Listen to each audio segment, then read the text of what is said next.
Omwala ogugambibwa okusaddaaka abantu wamu n'ensolo mu bitundu bya Lugala ne Kosovo gwongedde okutiisatiisa abantu mu bitundu bino mu biseera by'enkuba.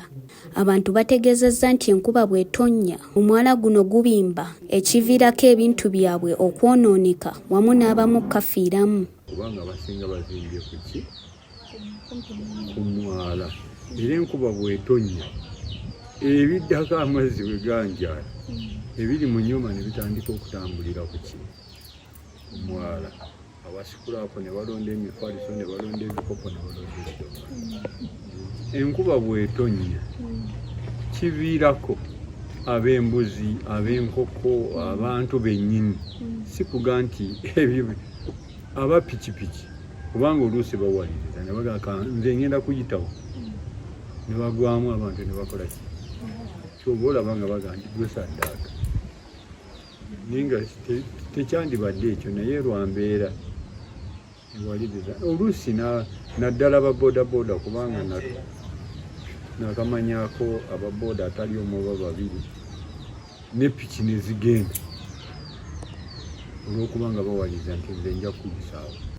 Mu ngeri y'emu abatuuze boogedde nti okuyiwa kasasiro mu mwala guno kiguviirako okufunda era nga mu biseera by'enkuba gubimba ne gukulukuta mpaka mu mayumba g'abantu abaliraanyeewo. Omwala ogwo guli affected nnyo n'abatuuze abaagulayo kubanga ekyo kisinza okuleeta ebizibu bayiwamu ebisaaniro. Ekyokubiri nti mufunda toyireete zaabwe kyekisingira ddala okubeera ekizibu. Baaziteekera ddala emidumu gya toyireete zaabwe baaziteeka ku mwalo ogwo gwennyini.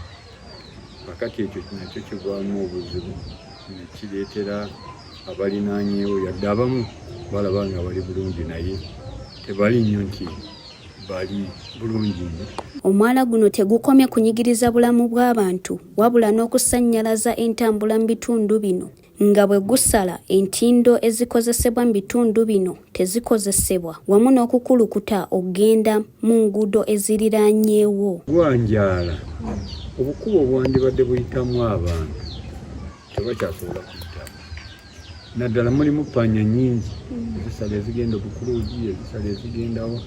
Kati bwe gwanjaala eno yonna amazzi gakola ki? Gajja. Egasigala nti abantu tebasobola kulosinga kudda sengenda.